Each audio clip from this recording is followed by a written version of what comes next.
Anak laki-lakiku membawa kwitansi palsu ke pengadilan, menyatakan bahwa aku berutang 5 miliar padanya. Serahkan rumah ini padaku, Pak Tua, atau kau akan bangkrut, katanya. Pengacaranya tersenyum penuh kemenangan, tetapi ketika hakim melihat wajahku, beliau berdiri dan mengatakan sesuatu yang membuat anakku terdiam membisu. Sebelum kita mulai, saya harap Anda akan berlangganan channel ini dan memberikan suka. Terima kasih. Pagi hari Sabtu berbau tanah lembab dan kopi tubruk, aku duduk di teras rumah tua ini yang dibangun oleh ayahku sambil memandang ke taman. Matahari baru saja mengintip melalui kabut kelabu khas Bandung di bulan April, tetapi kuncup-kuncup bunga Kamboja sudah mulai bermunculan, menandakan kehangatan akan segera tiba. Di tanganku ada sebuah cangkir dengan bibir yang sedikit retak. Cangkir favorit Laras, almarhumah istriku. 5 tahun telah berlalu dan aku masih belum bisa membuangnya. Keheningan ini, yang hanya dipecah oleh derit papan-papan tua di bawah kaki dan kicauan burung gereja sesekali, adalah harta terbesarku setelah pensiun. 40 tahun bekerja di koridor-koridor yang menggema, dan rak-rak berdebu arsip pengadilan telah mengajariku nilai dari ketenangan. Setiap dokumen, setiap berkas yang melewati tanganku, berisi rasa sakit, perselisihan, dan tragedi orang lain. Aku sudah cukup melihat semua itu. Sekarang, satu-satunya dokumen yang kurus adalah bungkus benih dan buku harian berkebun tua milik Laras. Aku baru saja membuka halaman tentang cara merawat mawar di musim semi ketika gerbang berderit. Aku bisa mengenali suara itu di mana saja. Berat, kesal, seolah-olah gerbang itu ditendang, bukan dibuka, Gilang. Dan di sampingnya, tentu saja Ratih, istrinya. Hak sepatunya yang tipis berketuk dengan irama cepat dan tidak sabar di sepanjang jalan setapak. Mereka tidak membunyikan bel. Selama beberapa tahun terakhir, mereka jarang melakukannya, lebih suka muncul seperti bencana alam, tiba-tiba, dan dengan konsekuensi yang menghancurkan. Ayah, sedang santai saja di sini, suara Gilang terdengar tegang namun dibuat ceria. Itulah cara orang berbicara ketika mereka datang untuk meminta sesuatu yang tidak menyenangkan dan mencoba menyembunyikannya di balik keakraban palsu. Dia mengenakan jaket modis yang jelas di luar kemampuannya, dan dia memandang sweater tuaku dengan penghinaan yang nyaris tidak disembunyikan. Ratih melirik ke sekeliling teras. Bibirnya melengkung menjadi senyuman sinis yang hampir tak terlihat. Pak Banyu, selamat pagi. Tempat ini sangat otentik. Di mulutnya, kata otentik selalu berarti kumuh dan ketinggalan zaman. Aku perlahan meletakkan cangkir kopiku. Kopi itu sudah dingin. Gilang, Ratih, tumben sekali kalian mampir. Kami kebetulan lewat. Gilang berbohong. Duduk di kursi rotan yang berderit protes di bawah bebannya, kami putuskan untuk menengok ayah. Ratih tetap berdiri, mengamati tamanku seolah-olah itu adalah tumpukan sampah. Masih saja menggali-gali tanah, Pak Banyu. Sebaiknya rumah ini direnovasi. Wallpaper di ruang tamu sudah mengelupas. Aku tidak mengatakan apa-apa. Aku dan Laras memasang wallpaper itu bersama-sama setahun sebelum dia meninggal.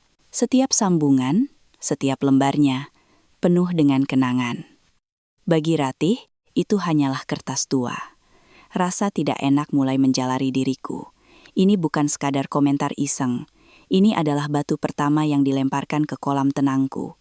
Mereka tidak datang tanpa tujuan. Bagaimana pekerjaanmu, nak? Tanyaku, mencoba mengalihkan pembicaraan. Baik-baik saja, gumamnya, tetapi kemudian menangkap tatapan istrinya dan mengoreksi dirinya. Yah, semuanya rumit. Krisis, ayah tahu sendiri. Penjualan stagnan. Manajemen menuntut hal yang mustahil. Ratih segera menyambarnya. Gilang berada di bawah tekanan besar. Dia bekerja keras, memberikan seluruh jiwanya, tapi tidak ada hasilnya.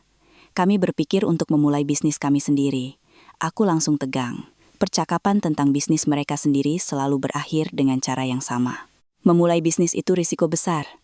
Komentarku hati-hati.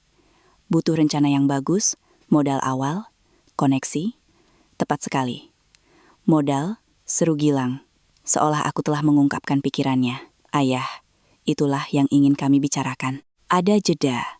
Dia melirik Ratih, dan dia, seperti seorang suflir profesional, memberinya isyarat. Gilang hanya ingin memberitahu ayah, suaranya tiba-tiba menjadi manis, hampir merayu.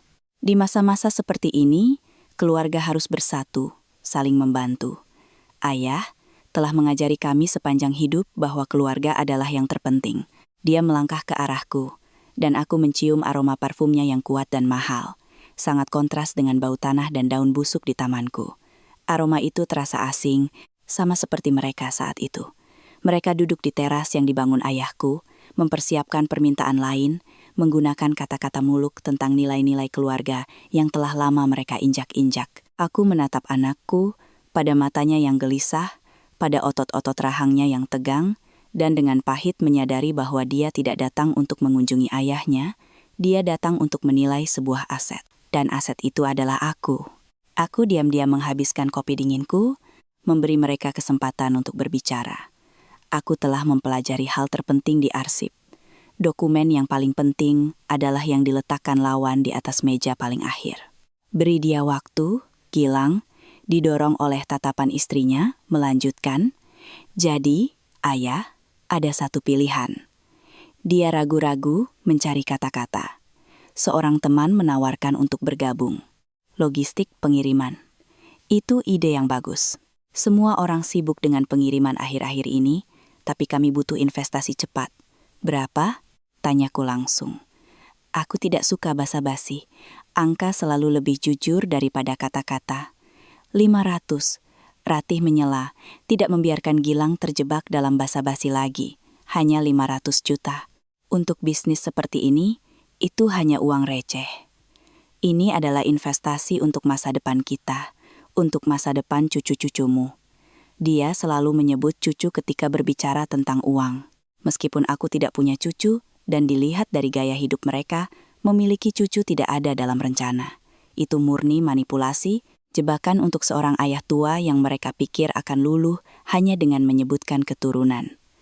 Aku perlahan meletakkan cangkir kosongku di piringnya. Suara porselen yang beradu terdengar memekakan telinga dalam keheningan itu. Aku tidak punya uang sebanyak itu, kataku dengan tenang. Dan itu benar, pensiunku tidak seberapa, dan tabungan kecil yang tersisa disimpan untuk keadaan darurat, atau lebih tepatnya, untuk memperbaiki atap. Apa maksud ayah, tidak punya? Gilang melompat dari kursinya. Lalu bagaimana dengan rumah ini, tanahnya? Ini di dalam batas kota. Ayah duduk di atas miliaran, dan ayah bilang tidak punya uang.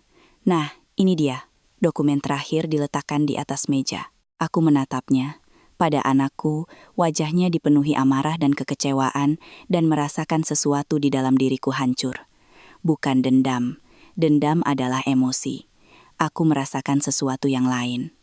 Minat yang dingin dan analitis, seolah-olah ini adalah kasus pembagian warisan lain yang pernah kusimpan di arsip. Rumah ini adalah kenangan, Gilang, jawabku datar. Aku tumbuh di sini, kau juga tumbuh di sini. Setiap paku di sini dipalu oleh kakekmu sendiri. Aku tidak akan menjual atau menggadaikannya. Kau tidak bisa hidup dari kenangan, bentak Ratih. Dia berjalan ke pagar teras dan mengusapkan jarinya ke cat yang terkelupas dengan jijik. Anda hidup di masa lalu, Pak Banyu, tapi kami ingin hidup di masa sekarang. Kami tidak memintamu untuk menjualnya, hanya untuk membantu. Anda seorang ayah. Adalah tugasmu untuk membantu putramu bangkit.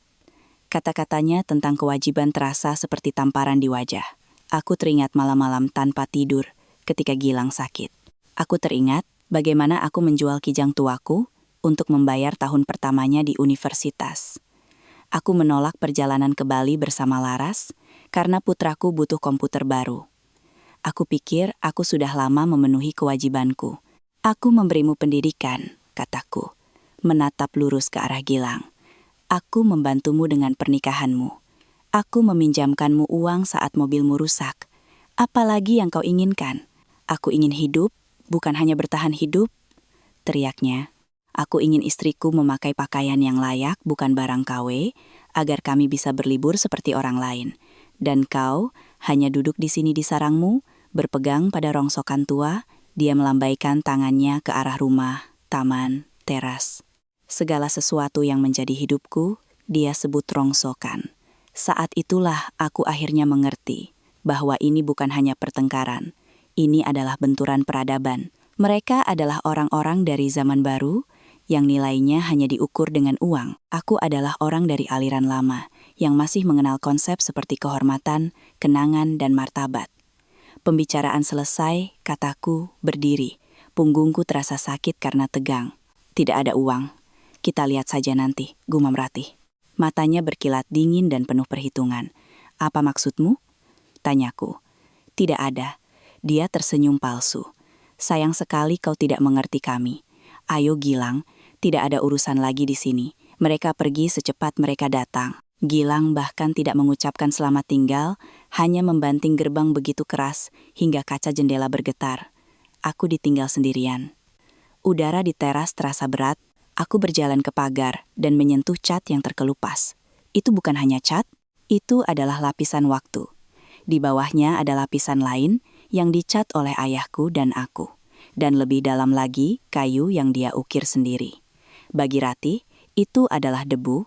Bagiku, itu adalah fondasi. Aku masuk ke rumah, ke kamarku yang kecil, yang telah kuubah menjadi ruang kerja. Di dinding tergantung satu-satunya kebanggaanku surat penghargaan atas 40 tahun pengabdian di sistem peradilan, ditandatangani oleh Kepala Pengadilan Daerah.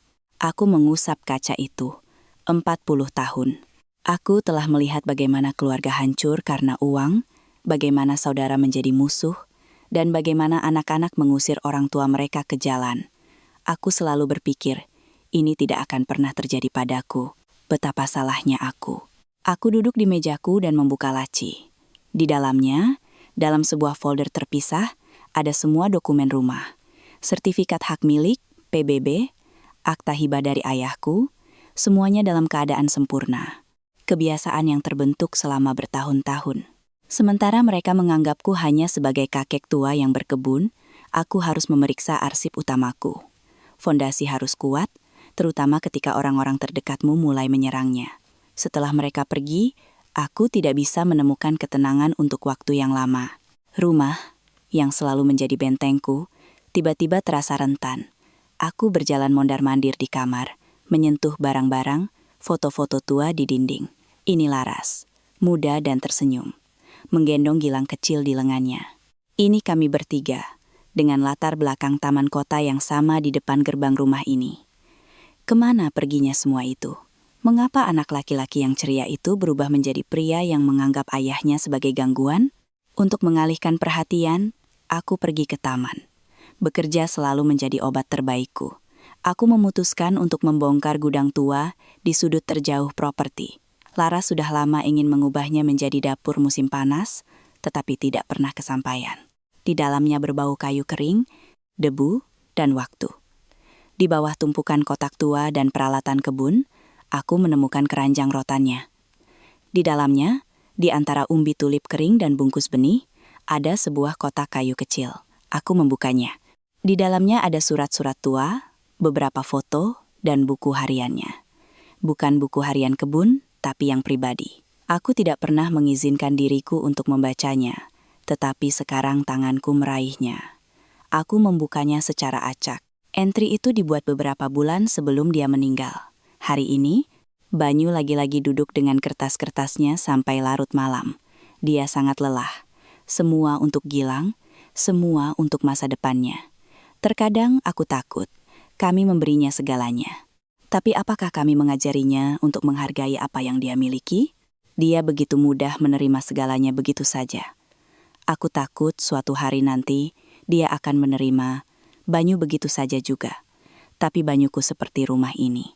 Dari luar mungkin terlihat tua dan ketinggalan zaman, tapi di dalamnya fondasinya begitu kuat, begitu kokoh, sehingga akan bertahan 100 tahun lagi.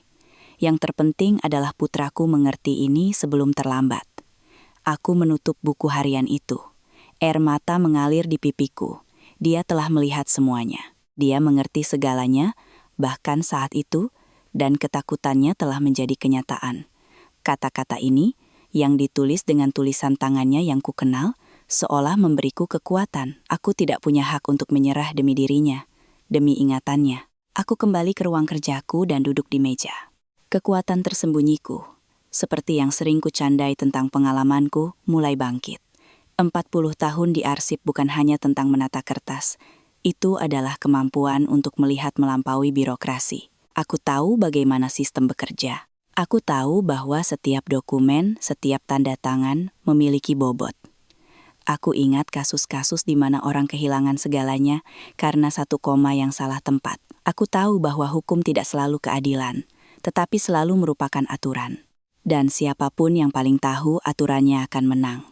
Aku mulai berpikir seperti seorang arsiparis, seperti seorang ahli dalam sengketa. Sumber daya utamaku adalah surat-surat rumah. Mereka sempurna. Properti itu milikku dan hanya milikku. Tidak ada saham, tidak ada beban. Tapi bagaimana jika mereka mencoba cara lain? Bagaimana jika mereka mencoba membuktikan aku tidak kompeten atau semacamnya? Aku teringat kata-kata Ratih. Kita lihat saja nanti. Itu bukan ancaman kosong.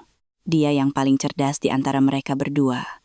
Gilang adalah pendobrak dan dia adalah dalangnya. Dia mampu melakukan apa saja.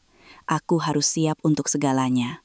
Etika profesiku menuntut pendekatan sistematis. Aku membagi selembar kertas menjadi 3 kolom.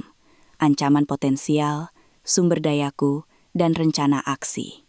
Di kolom pertama, aku menulis gugatan atas ketidakmampuan, pemalsuan dokumen, tekanan melalui dinas sosial, kekerasan fisik, yang terakhir terdengar tidak mungkin. Tapi aku telah melihat kasus-kasus di arsip di mana bahkan hal seperti itu terjadi. Di kolom kedua, sumber daya, aku menulis dokumen rumah yang sempurna, pengalaman 40 tahun di sistem peradilan, kenalan pribadi dengan sebagian besar hakim, pengacara, dan notaris di kota. Reputasi kejujuran. Daftar ini memberiku kepercayaan diri. Mereka hanya melihatku sebagai seorang kakek tua di taman. Mereka tidak melihat Banyu Wiratama, yang bahkan para jaksa datangi untuk meminta nasihat.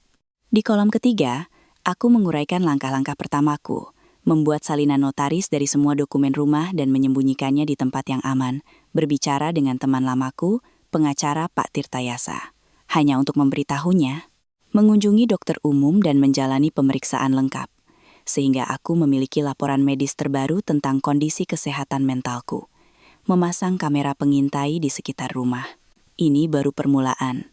Tapi sekarang aku punya sistem. Mereka pikir mereka akan berperang melawan pensiunan yang tidak berdaya. Mereka tidak tahu bahwa mereka telah membangunkan sang arsiparis. Dan arsiparis tahu segalanya, dia tahu di mana berkas-berkas itu berada. Dia tahu detail-detail kecil. Dan yang terpenting, dia tahu bahwa kebenaran selalu meninggalkan jejak dokumen. Dan aku siap untuk menemukan jejak itu. Seminggu berlalu. Keheningan itu mencurigakan. Aku telah menyelesaikan langkah-langkah pertama dari rencanaku.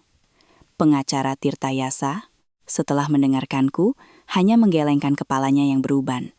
Banyu, kukira hal seperti ini hanya terjadi di sinetron. Bertahanlah, jika terjadi sesuatu, aku ada di sini. Laporan medis ada di brankas. Sehat total, fungsi kognitif normal. Kamera yang dipasang oleh seorang teknisi yang kukenal, diam-diam merekam semua yang terjadi di gerbang dan di teras. Aku merasa siap. Mereka datang pada Sabtu berikutnya, kali ini tanpa peringatan sama sekali. Wajah mereka tegang, mata mereka dingin dan penuh tekad. Mereka bahkan tidak masuk ke rumah, berhenti di teras. Gilang memegang sebuah map. Ayah, kami datang untuk percakapan terakhir, mulainya dengan nada resmi, seolah membaca laporan. Aku mendengarkan. Jawabku tanpa bangkit dari kursiku. Cangkir yang sama ada di tanganku. Aku sengaja menuangkan teh ke dalamnya agar tanganku tetap sibuk. Kami sudah berkonsultasi dengan pengacara, sela Ratih. Suaranya tajam. Tidak ada lagi nada manis seperti minggu lalu. Anda tidak punya hak untuk mengelola properti ini sendiri. Gilang adalah satu-satunya ahli warismu. Dia berhak atas bagiannya. Aku tertawa kecil. Hak waris, Ratih, berlaku setelah kematian pewaris. Seperti yang kau lihat, aku masih hidup. Tidak perlu berbelit-belit, Gilang membentak. Kau tahu persis apa yang kubicarakan. Aku putramu. Aku telah berinvestasi di rumah ini. Dengan apa? Dengan ijazah yang kubayar? Atau dengan pernikahan yang juga kubayar? Dia terdiam, dan Ratih maju selangkah. Wajahnya dipenuhi amarah. Kau hanya orang egois, orang tua egois yang duduk di atas uang dan tidak mau membantu keluarganya sendiri. Kami memberimu jalan yang baik. Sekarang akan ada jalan yang buruk. Dia mengangguk pada Gilang, dan dengan usaha yang terlihat, dia menenangkan diri dan membuka map itu. Dia mengeluarkan selembar kertas dan menyerahkannya padaku. Ini adalah surat utang. Kau berutang padaku 5 miliar rupiah. Aku mengambil kertas itu. Tanganku tidak gemetar. Kertas itu bertanggal 5 tahun yang lalu. Dinyatakan bahwa aku, Banyu Wiratama, telah meminjam 5 miliar rupiah dari putraku, Gilang, untuk kebutuhan mendesak dan berjanji akan mengembalikannya sesuai permintaan. Di bagian bawah ada tanda tangan, sangat mirip dengan milikku, tetapi bukan milikku. Aku perlahan mengangkat kepalaku. Mereka menatapku dengan tatapan menantang. Rati dengan senyum kemenangan, Gilang dengan mata gelisah. Dia takut, dia tahu itu palsu, dan dia sangat ketakutan. Apa ini? Tanyaku, meskipun aku sudah mengerti segalanya. Itu dokumen, kata Rati tegas. Kau mengambil uang dari Gilang untuk pengobatan ibu. Kau sepertinya sudah lupa karena usiamu, tapi Gilang ingat semuanya. Dan kwitansinya juga, ini dia. Penyebutan nama Laras adalah pukulan di bawah ikat pinggang. Mereka menggunakan ingatannya, penyakitnya, untuk membenarkan kekejian mereka. Aku mendidih di dalam, tetapi di luar aku tetap tenang. Aku punya banyak pengalaman dengan pemalsuan. Aku telah melihat ratusan surat wasiat dan akta hibah palsu. Kwitansi ini dibuat dengan sangat kasar dan amatir. Tinta tanda tangannya berbeda dari teks utama. Kertasnya terlalu baru untuk dokumen berusia 5 tahun, tetapi bagi mata yang tidak terlatih, itu bisa terlihat meyakinkan. Dan apa yang akan kau lakukan dengan ini? Tanyaku, mengembalikannya. Sederhana saja, kata Gilang. Suaranya dipenuhi kepercayaan diri yang dibuat-buat. Dia percaya aku takut. Kau tidak punya uang untuk melunasi utang. Jadi, kau berikan rumah itu kepada kami sebagai gantinya. Kami akan membuat akta hibah dan selesai, kita berpisah dengan damai. Dan jika aku menolak, maka kita akan ke pengadilan, kata Rati. Dan pengadilan akan memerintahkanmu untuk membayar utang. Dan karena kau tidak punya uang, jurusita akan menyita rumah dan menjualnya di lelang. Kau akan berakhir di jalan. Pilihlah, Pak Banyu, secara damai atau melalui hukum. Mereka berdiri di hadapanku, yakin akan kekebalan mereka. Mereka pikir mereka telah menyudutkanku, bahwa duda tua yang berduka ini tidak akan punya kekuatan untuk melawan. Mereka hanya melihat penampilan luar, rambut beruban, mata lelah, sweater tua. Mereka tidak melihat pengalaman 40 tahun, ketekunan, atau pengetahuan tentang sistem dari dalam. Aku akan memikirkannya, kataku, meletakkan cangkirku. Kau punya waktu 2 hari, bentak Ratih, kami menunggu keputusanmu pada Senin pagi. Entah kita ke notaris, atau pengacara kami akan mengajukan gugatan. Mereka berbalik dan pergi. Kali ini aku bahkan tidak melihat mereka pergi. Aku menatap kertas yang mereka tinggalkan di meja. Itu adalah deklarasi perang. Dan mereka telah memilih medan perangnya, pengadilan, wilayah yang ku kenal lebih baik daripada tamanku sendiri.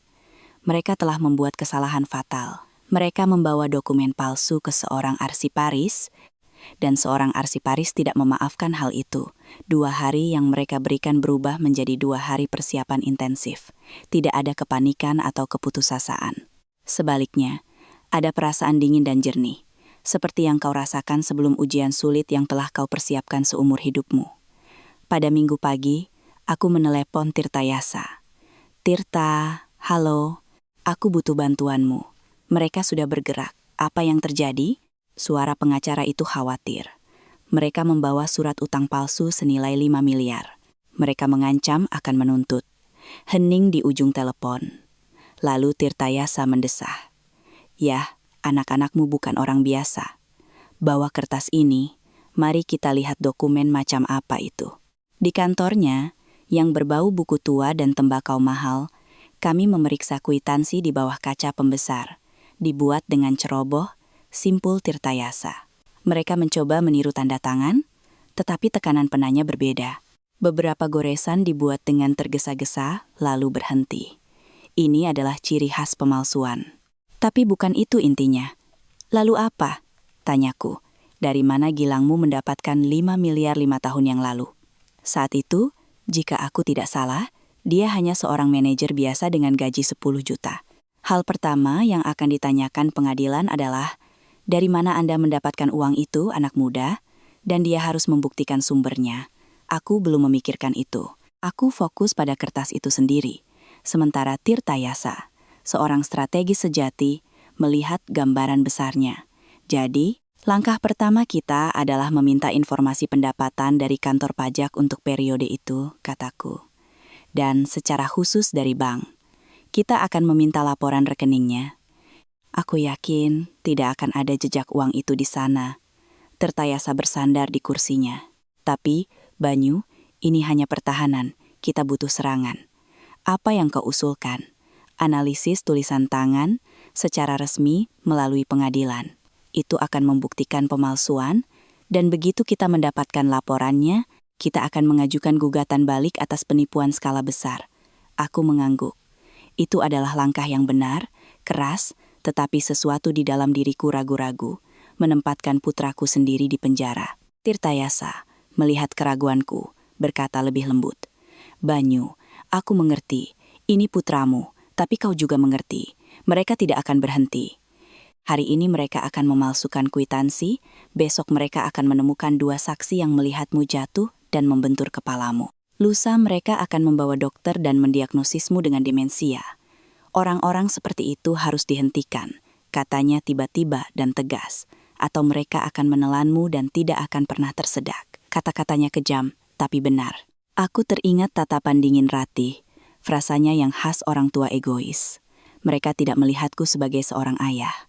Mereka melihatku sebagai sumber daya yang harus diperas. Baiklah, kataku dengan tegas.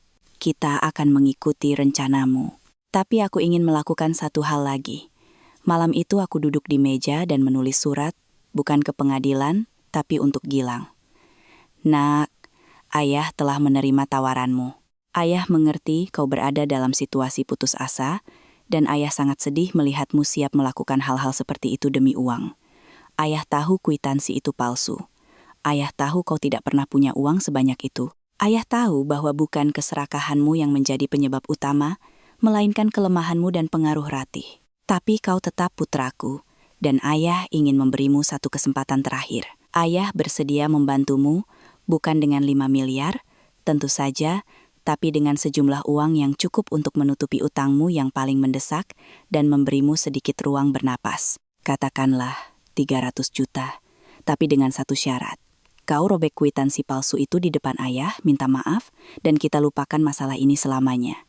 Ratih tidak boleh ada dalam percakapan ini. Hanya kau dan ayah. Pikirkan baik-baik, Gilang. Ini pilihanmu. Menjadi putraku atau menjadi lawanku di pengadilan. Ayah tunggu teleponmu besok sebelum tengah hari. Ayah, aku mengirim pesan ini ke ponselnya. Itu adalah kesempatan terakhirku untuknya. Aku tidak percaya pada kesuksesan, tetapi aku harus melakukannya demi hati nuraniku, demi ingatan Laras. Aku memberinya kesempatan untuk menyelamatkan tidak hanya dirinya dari kasus pidana, tetapi juga sisa-sisa keluarga kita yang dulu. Aku memberinya kesempatan untuk memilih, dan aku hampir tidak tidur sepanjang malam, menunggu panggilan yang bisa mengubah segalanya. Senin pagi berlalu dengan sangat lambat. Aku duduk di teras, telepon tergeletak di meja di sampingku. Setiap mobil yang lewat membuat jantungku berdebar. Aku menunggu. 1 jam sebelum tengah hari, lalu setengah jam, lalu 10 menit, telepon itu diam. Aku tahu apa artinya. Dia bahkan tidak memikirkannya. Atau, lebih mungkin, Ratih tidak mengizinkannya. Dia menginginkan segalanya atau tidak sama sekali. Tepat pukul 12 siang, telepon berdering, tetapi bukan Gilang. Itu Tirtayasa. Nah, Banyu, ada kabar? Tidak, diam. Aku sudah menduga, pengacara itu mendesah. Sayang sekali, jadi, perang dimulai. 5 menit yang lalu, asistenku mendaftarkan gugatan di pengadilan atas nama Gilang. Mereka tidak menunggu. Sesuatu akhirnya pecah di dalam diriku. Benang harapan tipis yang telah kupegang erat-erat putus. Dia telah membuat pilihannya. Dia bukan lagi seorang putra, dia adalah seorang penggugat. Baiklah, kataku dengan tenang. Apa selanjutnya? Selanjutnya adalah prosedur. Kau akan menerima surat panggilan resmi. Sidang pertama kemungkinan besar akan dijadwalkan dalam sebulan. Kita punya waktu untuk bersiap. Aku sudah mengajukan permohonan untuk analisis tulisan tangan forensik dan permintaan informasi tentang pendapatannya. Mesin sudah berjalan. Banyu. Setelah percakapan itu, aku duduk lama, menatap kosong. Taman, yang selalu memberiku kedamaian, sekarang tampak asing. Gambaran dari masa lalu muncul di benakku. Gilang, sekitar 5 tahun, menangis di lenganku dengan lutut tergores. Ayah, sakit. Aku meniup lukanya dan berkata, "Tidak apa-apa nak, akan sembuh sebelum pernikahanmu." Siapa sangka bahwa sebelum pernikahannya, dengan uang dan keserakahannya, dia akan memberiku luka yang tidak akan pernah sembuh. Panggilan pengadilan datang seminggu kemudian. Sebuah amplop tebal dengan stempel resmi. Aku membukanya tanpa emosi. Di dalamnya ada salinan gugatan, kwitansi palsu itu, dan tanggal sidang pertama. 27 Mei. Aku punya waktu tepat 1 bulan. Aku mencurahkan seluruh diriku untuk persiapan. Ini adalah bidangku bekerja dengan dokumen. Aku menghabiskan setiap hari di kantor Tirtayasa. Kami membangun garis pertahanan, menyiapkan saksi, teman bersama yang bisa mengkonfirmasi bahwa aku tidak pernah meminjam uang, tetapi sebaliknya, selalu membantu putraku. Kami mengumpulkan bukti pengeluaranku untuk pendidikannya, pernikahannya, mobilnya. Setiap kwitansi, setiap tagihan yang telah kusimpan dengan cermat selama bertahun-tahun, sekarang menjadi senjata. Gilang dan Ratih tampaknya merasakan persiapanku, mengubah taktik mereka. Mereka memulai kampanye opini publik. Mereka memberitahu tetangga bahwa lelaki tua itu sudah benar-benar pikun, bahwa mereka mencoba menyelamatkannya dari dirinya sendiri. Mereka mengisyaratkan kepada kenalan bersama bahwa aku telah dimanfaatkan oleh beberapa penipu untuk mengambil rumahku dan bahwa mereka, sebagai anak yang berbakti, mencoba mendapatkannya kembali melalui pengadilan untuk melindungi aset tersebut. Itu adalah kebohongan yang canggih dan terdengar masuk akal. Suatu malam, tetanggaku Ibu Marni datang dengan sepiring risoles. "Banyu, kamu baik-baik saja?" tanyanya dengan suara berbisik. "Gilangmu bilang kamu sakit parah. Katanya ingatanmu hilang. Kamu memberikan uang ke sembarang orang. Mungkin kamu harus ke dokter?" Aku diam-diam mengambil piring itu. "Terima kasih, Bu Marni. Saya baik-baik saja. Lebih baik dari sebelumnya, hanya sedang bersih-bersih besar." Dia menatapku dengan curiga, tetapi tidak bertanya lagi. Percakapan itu adalah titik puncak bagiku. Mereka tidak hanya menginginkan rumahku, mereka menginginkan namaku, reputasiku, martabatku. Mereka ingin mengubahku menjadi orang tua jila untuk membenarkan kekejaman mereka. Malam itu, aku mengambil buku harian Laras dari brankas. Aku menemukan entry yang sama. "Banyuku, dia seperti rumah ini. Dia memiliki fondasi kehormatan dan integritas yang kokoh." Aku meletakkan buku harian itu di samping berkas pengadilan. Ini bukan lagi pertarungan untuk rumah. Ini adalah pertarungan untuk fondasi yang Laras tulis. Dan aku tidak akan kalah. Waktu berlalu. Aku menunggu persidangan seperti seorang prajurit menunggu perintah untuk menyerang. Tenang, fokus, dan tanpa keraguan. Bulan sebelum persidangan berlalu seperti 1 hari. Aku sengaja berperilaku seperti yang mereka harapkan. Ketika Gilang menelepon, aku menjawab dengan suara lelah dan bingung. "Ayah, mungkin kita bisa menyelesaikan ini secara damai?" tanyanya dengan simpati palsu. "Tanda tangani akta hibah, dan kami akan melupakan utangnya. Kami akan merawatmu, mencarikanmu kamar yang bagus." "Aku tidak tahu, Gilang. Aku perlu berpikir," jawabku, berpura-pura ragu dan takut. Aku tahu mereka mendengarkan jawabanku. Bahkan mungkin merekamnya untuk digunakan sebagai bukti ketidakmampuanku nanti. Biarlah itu menjadi permainan hadiahku. Sementara mereka menikmati kekuatan imajiner mereka, Tirtayasa bekerja tanpa lelah. Seminggu sebelum sidang, hasil pertama datang, laporan bank dari rekening Gilang selama 7 tahun terakhir. Seperti yang Tirtayasa duga, tidak ada jejak 5 miliar di sana. Jumlah maksimum yang pernah masuk ke rekeningnya adalah 300 juta rupiah, dan itu adalah pinjaman yang dia ambil untuk membeli mobil. Kantor pajak merespons dengan pendapatan resminya. Semuanya cocok. Secara fisik, dia tidak bisa meminjamkanku uang itu. Itu argumen yang kuat, kata Tirtayasa, meletakkan kertas-kertas itu di atas meja. Tapi pukulan telaknya adalah analisis ahli. Hasilnya akan datang besok atau lusa. Sementara persiapan resmi berjalan, aku memutuskan untuk melakukan penyelidikan kecilku sendiri. Aku seorang arsiparis, yang berarti aku memiliki pola pikir seorang detektif. Satu pertanyaan terus menggangguku. Mengapa mereka membutuhkan jumlah itu? 5 miliar. Mengapa bukan 1, bukan 3? Pasti ada alasannya. Aku mulai dari yang sederhana. Aku menganalisis media sosial mereka. Ratih suka memamerkan hidupnya. Restoran mahal, perjalanan, pakaian baru. Tapi dalam 6 bulan terakhir, segalanya berubah. Foto-foto menjadi lebih sederhana, dan keterangannya lebih filosofis. Kebahagiaan bukan pada uang, tulisnya, di bawah foto dirinya dengan secangkir kopi di kafe biasa. Itu adalah tanda yang jelas dari masalah keuangan. Aku menggali lebih dalam. Melalui koneksi lama di kantor pendaftaran, aku menemukan apartemen mereka. Dan di sanalah kejutan menungguku. Apartemen tempat mereka tinggal digadaikan. Aku tahu itu. Tapi selain hipotek utama, ada 2 beban lagi. 2 pinjaman konsumen besar yang dijaminkan dengan apartemen yang sama. Aku menelepon seorang teman di bank tempat mereka mengambil pinjaman. Tentu saja, dia tidak bisa mengungkapkan rahasia perbankan. Tapi aku bertanya, Setio, jika seseorang memiliki 2 pinjaman lagi yang dijaminkan pada sebuah apartemen dan mereka tiba-tiba berhenti membayar, apa yang terjadi? Dia menjawab tanpa ragu. Itu bencana, Pak Banyu. Bank akan menuntut pembayaran penuh lebih awal. Jika mereka tidak menemukan uangnya dalam sebulan, apartemen itu akan dilelang. Sekarang semuanya menjadi jelas. Mereka akan kehilangan rumah mereka. Aku masuk ke situs web Jurusita dan menemukan jawabannya. Proses eksekusi terhadap Ratih dan Gilang. Jumlah klaim, Rp4.850.000. Hampir 5 miliar rupiah. Angka itu tidak diambil dari udara tipis. Itu adalah harga penyelamatan mereka. Mereka siap menenggelamkanku agar tidak tenggelam sendiri. Malam itu, duduk di teras, aku memandang matahari terbenam. Aku tidak merasa kasihan pada mereka. Sisa-sisa belas kasihan terakhir telah menguap. Ini bukan anak-anak yang tersesat. Ini adalah predator yang terpojok dan siap melakukan apa saja. Sehari sebelum persidangan, hasil analisis tulisan tangan datang. Tirtayasa meneleponku. Suaranya penuh kemenangan. Banyu, ini bom.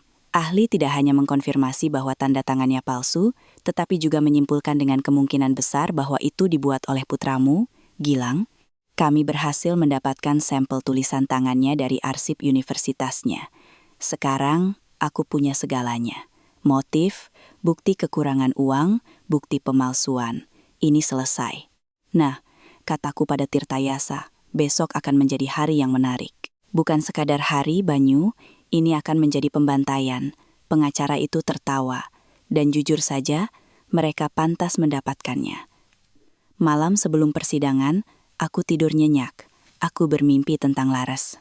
Dia berdiri di taman kami di antara mawar yang mekar, tersenyum, dan berkata, "Kau melakukan segalanya dengan benar, Banyu. Fondasinya harus kuat."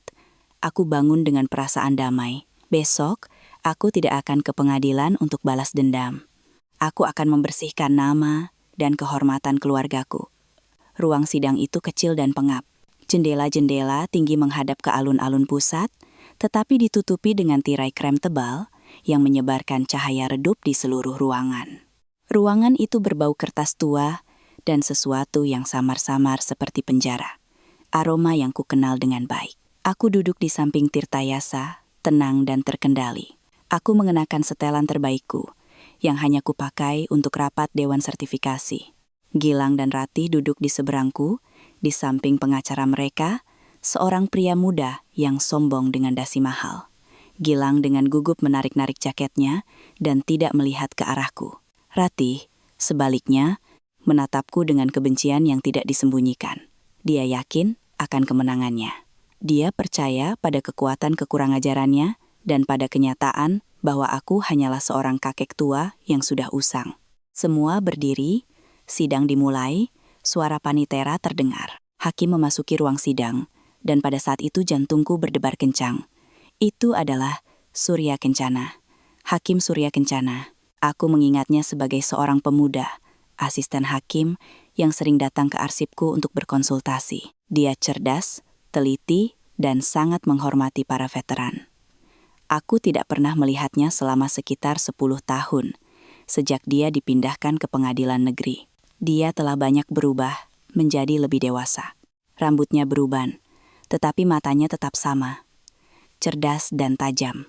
Dia duduk di kursinya, merapikan jubahnya, dan memulai sidang, menundukkan kepalanya ke kertas-kertas, tidak melihat ke ruang sidang. Perkara perdata atas gugatan Gilang terhadap Banyu Wiratama tentang penagihan utang berdasarkan perjanjian pinjaman sedang disidangkan. Dia membacakan formalitas dengan suara monoton. Aku melihat pengacara putraku tersenyum puas. Semua berjalan sesuai rencana. Kata diberikan kepada perwakilan penggugat, kata Hakim Surya. Pengacara Gilang berdiri dan memulai pidatonya. Dia berbicara dengan lancar dan percaya diri, melukiskan gambaran sebuah tragedi. Di sini, katanya, adalah seorang putra yang berbakti yang, di masa sulit, meminjamkan ayahnya sejumlah besar uang untuk pengobatan ibunya yang sekarat. Dan di sini adalah seorang ayah yang tidak tahu berterima kasih yang memanfaatkan posisinya, menolak untuk membayar utangnya. Dia mengibarkan kwitansi palsu itu seperti bendera. Klien saya, Gilang, menunjukkan bakti dan kepedulian, serunya dengan dramatis, dan sebagai gantinya hanya menerima rasa tidak berterima kasih yang keji.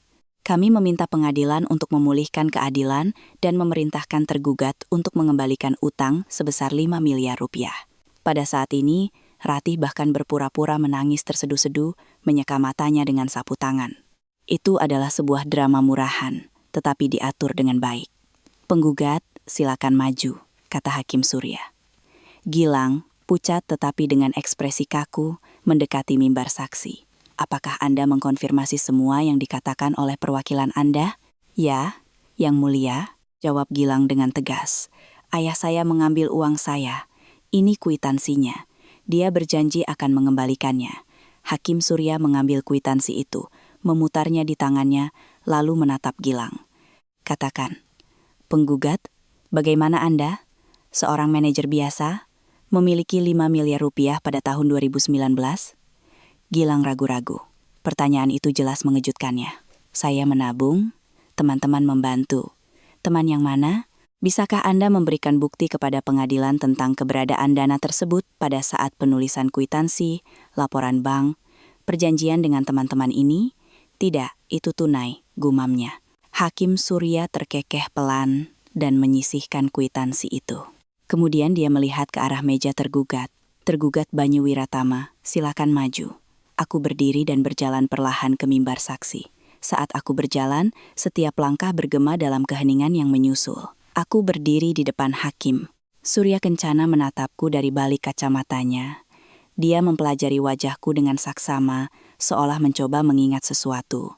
Matanya menyapu wajahku, berhenti sejenak, lalu sejenak lagi. Dan kemudian aku melihat kilatan pengakuan di matanya. Pupilnya melebar. Dia sedikit mencondongkan tubuh ke depan, menatap lebih intens. Dia membuka berkas perkara, melihat nama tergugat, lalu kembali menatapku. Wajahnya menunjukkan keterkejutan yang luar biasa, yang segera dia coba sembunyikan di balik topeng hakim yang tidak memihak. Tapi aku telah melihat segalanya. Pak Banyu, katanya hampir berbisik, cukup keras untuk didengar olehku dan Panitera. Banyu Wiratama, kepala arsip. Aku mengangguk dalam diam. Dia bersandar di kursinya. Jari-jarinya dengan gugup mengetuk tepi meja. Dia melirik kwitansi itu lagi, lalu ke putraku, lalu kembali padaku. Ekspresinya mengeras menjadi baja. Dia tiba-tiba berdiri, membuat kursinya terdorong ke belakang. Sidang ditunda. Serunya dengan suara keras, cukup untuk didengar seluruh ruangan. Tergugat Banyu Wiratama, saya minta Anda mengikuti saya ke ruangan saya. Gilang dan Ratih saling pandang dengan bingung. Pengacara mereka melompat. Yang Mulia, saya keberatan. Ini pelanggaran prosedur. Duduk, bentak Surya Kencana, bahkan tanpa menatapnya. Atau saya akan menganggapnya sebagai penghinaan terhadap pengadilan. Keheningan yang mematikan menyelimuti ruang sidang. Semua orang menatapku. seorang pensiunan biasa yang dituduh tidak membayar utang. Aku mengikuti hakim ke ruangannya. Aku melihat wajah bingung Gilang dan wajah Ratih yang dipenuhi amarah. Mereka tidak mengerti apa yang sedang terjadi, tetapi aku tahu permainan telah berakhir. Profesional mengenali profesional, dan sekarang percakapan yang sama sekali berbeda akan dimulai. Ruang kerja Hakim Surya Kencana adalah kebalikan dari ruang sidang. Luas, cerah, dengan jendela besar yang menghadap ke halaman dalam pengadilan yang tenang. Potret-potret ahli hukum terkenal dari masa lalu tergantung di dinding dan di rak-rak buku berjajar rapi kitab-kitab hukum dan komentar-komentarnya. Udara berbau kopi yang baik dan kekuasaan. Surya Kencana menutup pintu di belakang kami, meninggalkan gumaman heran di ruang sidang. Dia menunjuk ke kursi kulit untuk tamu dan berjalan di belakang meja kerjanya yang besar dari kayu jati. Selama beberapa detik, dia menatapku dalam diam, matanya penuh dengan campuran emosi, keterkejutan, rasa hormat, dan bahkan sedikit kemarahan. "Pak Banyu," katanya akhirnya, melepas kacamatanya dan menggosok matanya yang lelah. "Maafkan saya tidak langsung mengenali Anda. Bertahun-tahun telah berlalu dan Anda hampir tidak berubah. Waktu telah meninggalkan jejaknya padaku, Hakim Surya," jawabku dengan tenang. "Dan Anda telah berkembang pesat. Saya selalu tahu Anda akan berhasil." Dia tersenyum kecut. "Jika bukan karena nasihat Anda saat itu, di awal karier saya, mungkin saya masih menjadi asisten. Anda ingat bagaimana Anda membantu saya menemukan berkas sengketa tanah itu? Kami mencarinya di mana-mana tanpa hasil, dan Anda menemukannya dalam 20 menit. Anda berkata saat itu bahwa dalam setiap kekacauan ada sistemnya sendiri. Yang penting adalah memahami logikanya." Saya ingat. Aku mengangguk. "Baguslah Anda juga belum lupa." Dia kembali serius, menarik berkas perkaraku ke arahnya. "Pak Banyu, apa yang terjadi di sini?" Dia mengetukkan jarinya pada kwitansi yang ditulis dengan buruk itu.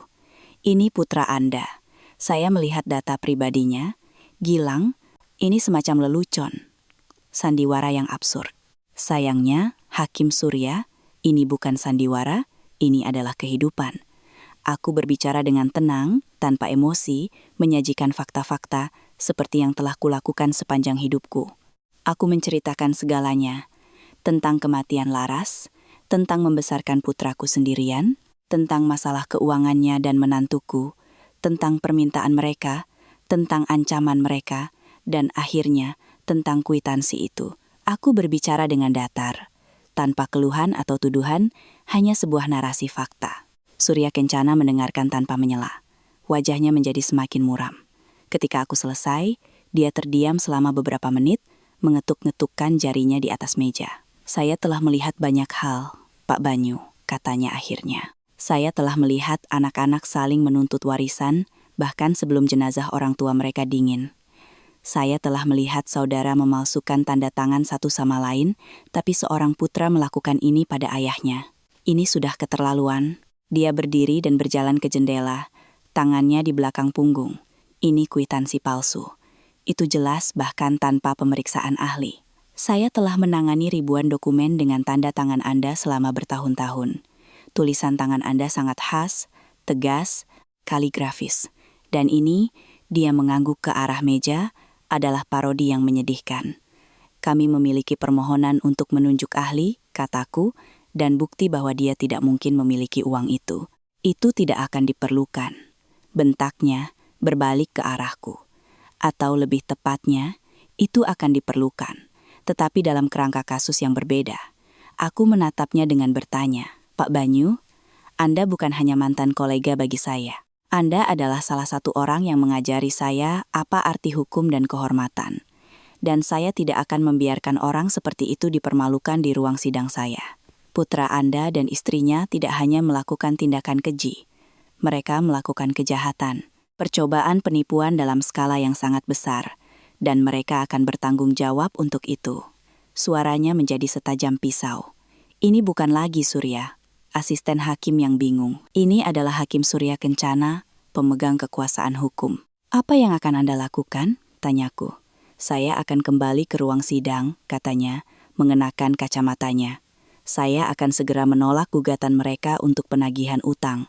Saya secara pribadi akan memerintahkan pemeriksaan tulisan tangan di pusat ahli terbaik di kota. Saya akan meminta dari arsip Anda sendiri, semua dokumen dengan tanda tangan Anda selama 20 tahun terakhir untuk analisis komparatif, dan saya akan memberitahu mereka bahwa permainan mereka sudah berakhir, dan kejaksaan akan mengurus sisanya. Dia berjalan ke pintu. Kembalilah ke tempat Anda, Pak Banyu, dan jangan takut apapun.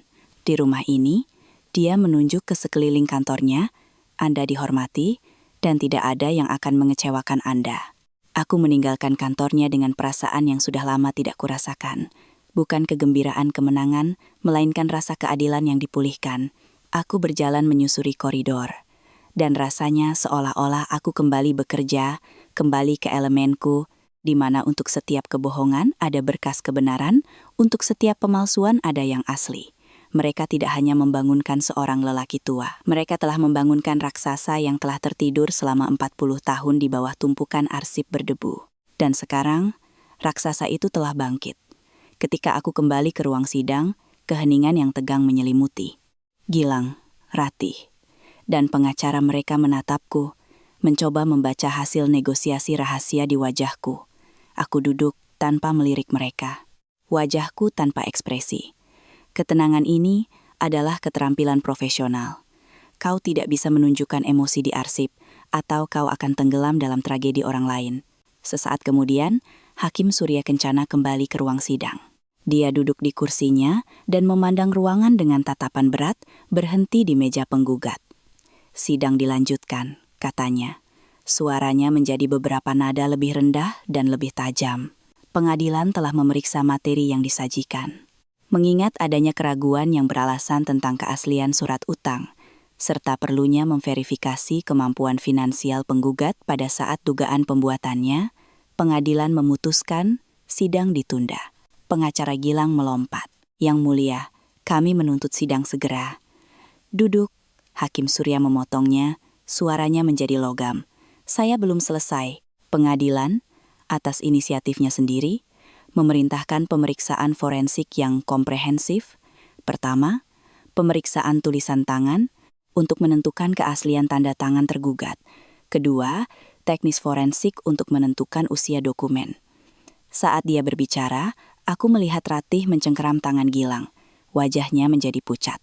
Mereka tidak mengantisipasi pergantian peristiwa ini. Mereka pikir persidangan akan menjadi formalitas, bahwa mereka hanya perlu membawa selembar kertas dan kasusnya akan selesai.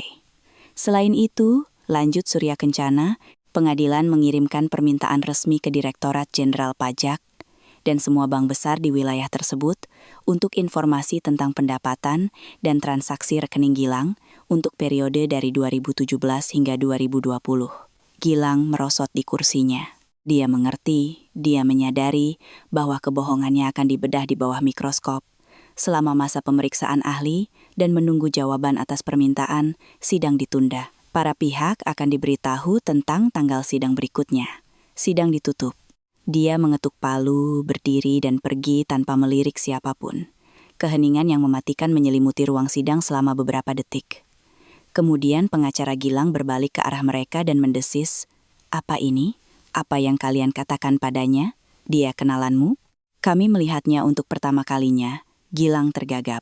"Kalian berbohong padaku. Kalian bilang kwitansinya asli. Apakah kalian mengerti apa itu pemeriksaan forensik? Mereka akan menemukan semuanya."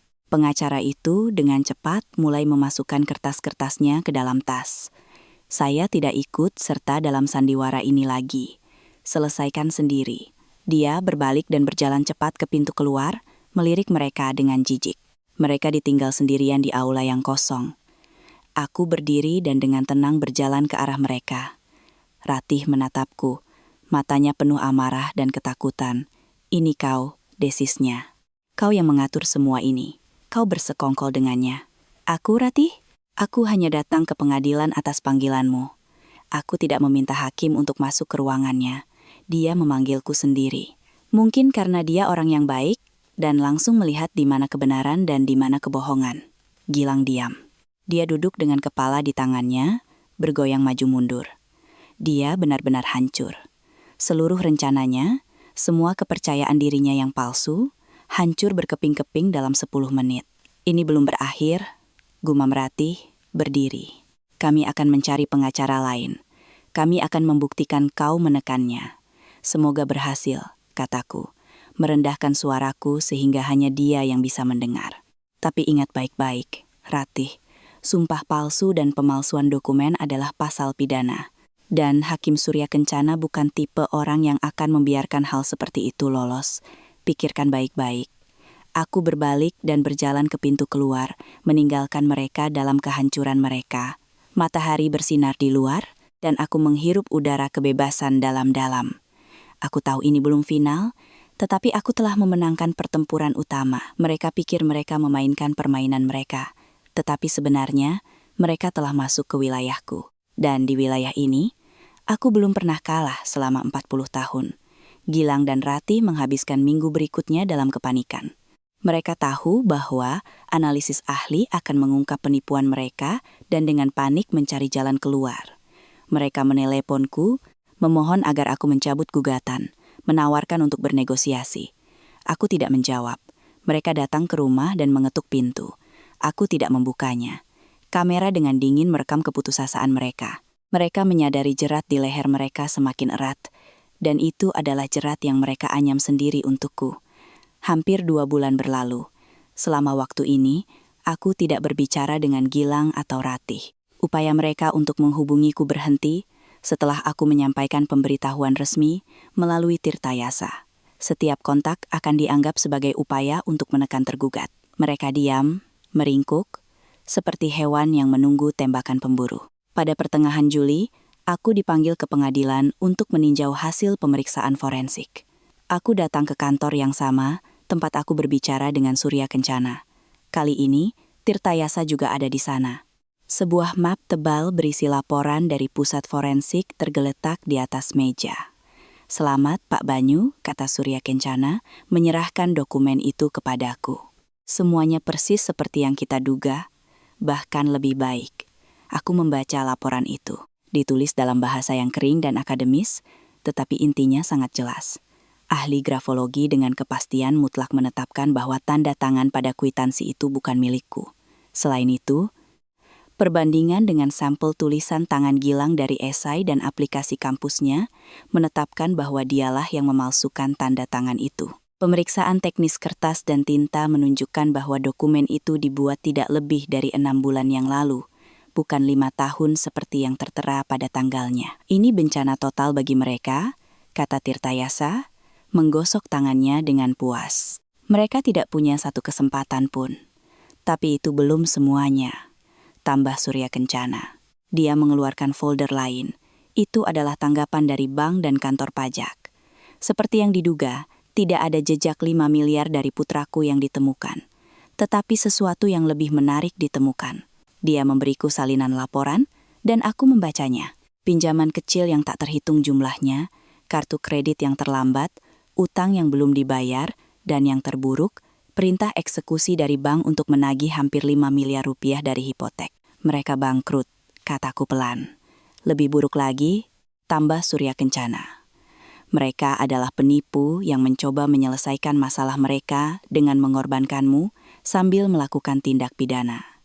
Saya telah menyerahkan salinan semua dokumen ke kejaksaan. Penyidik hanya menunggu kesimpulan resmi dari sidang perdata kita untuk memulai penyelidikannya sendiri.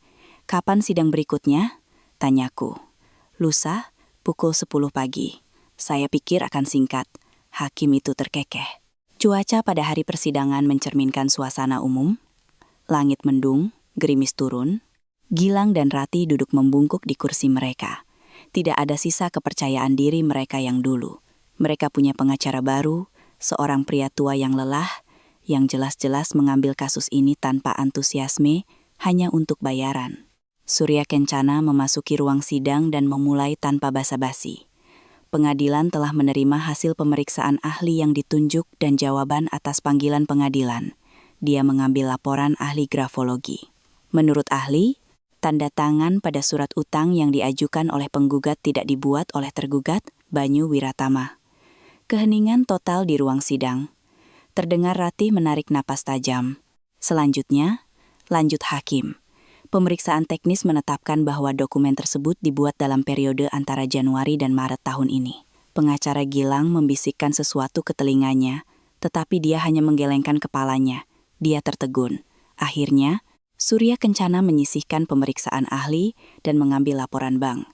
Pengadilan menetapkan bahwa pada saat dugaan transfer dana, penggugat tidak memiliki dan tidak bisa memiliki jumlah 5 miliar rupiah. Namun, dia memiliki kewajiban utang yang signifikan kepada lembaga kredit dalam jumlah yang sebanding. Dia berhenti, menatap tajam ke sekeliling ruangan, lalu ke arah Gilang.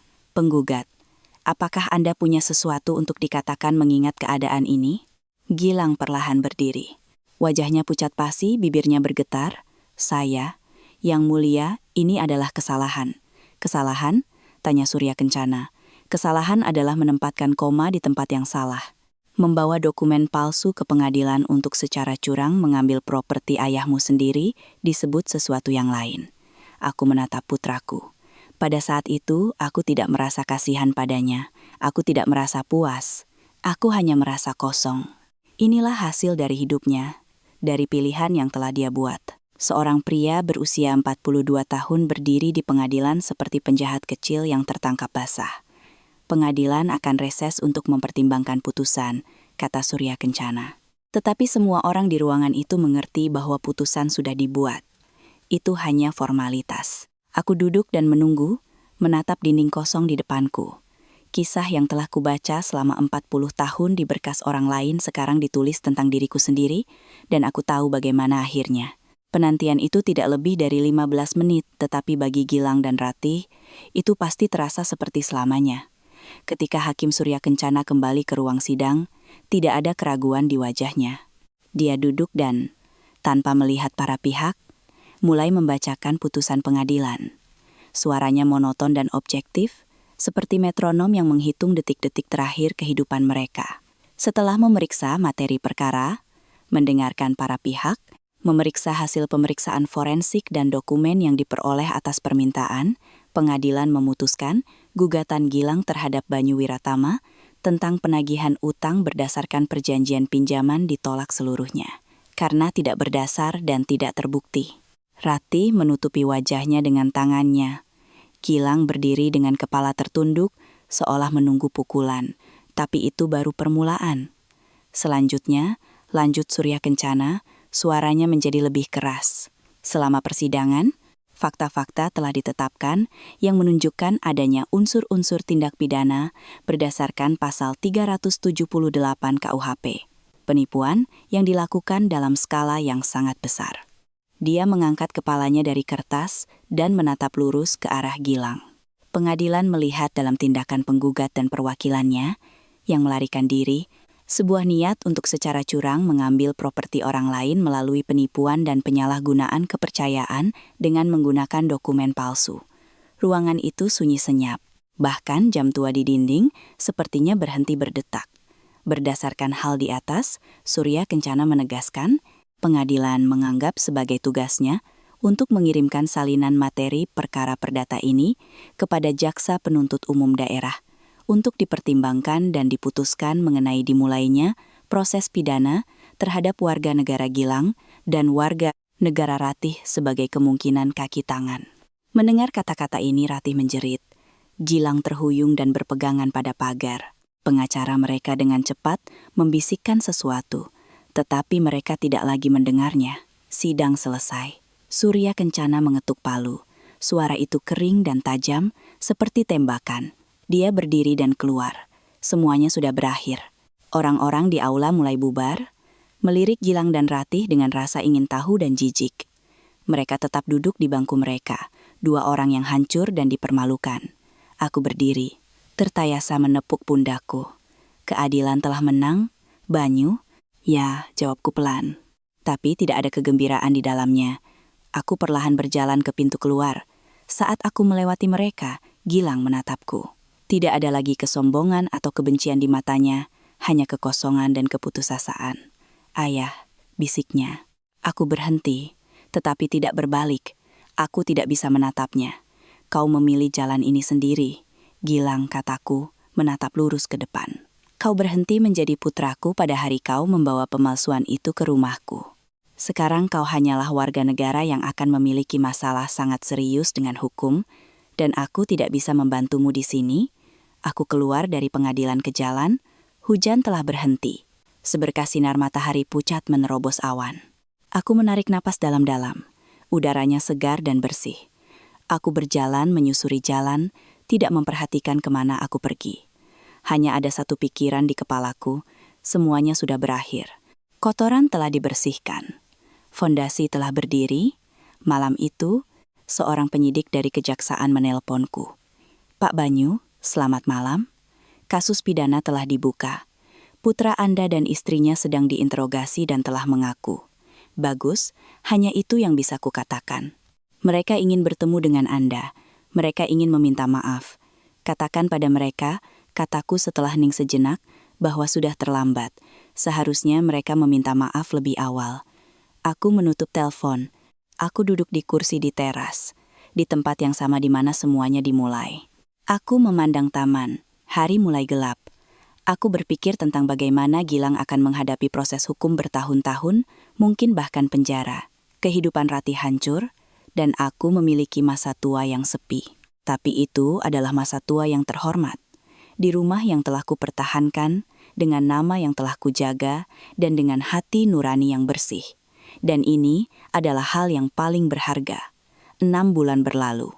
Musim gugur tiba, mewarnai dedaunan di taman menjadi kuning dan merah tua. Kehidupan perlahan kembali normal.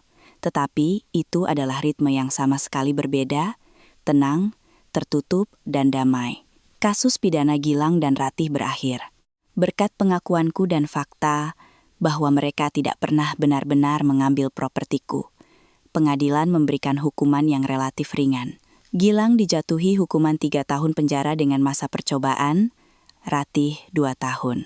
Mereka juga diperintahkan untuk membayar denda besar kepada negara untuk menutupi biaya hukum. Tentu saja, bank menyita apartemen mereka yang digadaikan. Mereka tidak punya apa-apa lagi. Aku mendengar dari teman-teman bersama bahwa mereka bercerai hampir segera setelah putusan. Ratih pindah ke orang tuanya di kota lain. Gilang, menurut rumor, mendapat pekerjaan sebagai pekerja konstruksi. Dia tidak menelepon, tidak datang. Hubungan kami terputus sama sekali. Aku tidak mencari pertemuan. Aku tidak punya apa-apa untuk dikatakan padanya. Aku telah melakukan semua yang aku bisa. Sebagai seorang ayah, aku memberinya kesempatan. Dia tidak mengambilnya. Sekarang dia harus berjuang sendiri, dari awal. Mungkin itu satu-satunya cara baginya untuk belajar sesuatu. Aku akhirnya menemukan apa yang telah kuimpikan begitu lama. Kedamaian. Aku menyelesaikan pembangunan rumah kaca yang diinginkan Laras. Tomat dan mentimun sekarang tumbuh di sana, aroma mereka bercampur dengan aroma mawar terakhir. Aku banyak membaca, mendengarkan musik klasik, kadang-kadang Tirtayasa akan mampir, dan kami akan bermain catur di teras. Suatu hari, saat memilah-milah arsip lama di ruang kerjaku, aku menemukan berkas Gilang.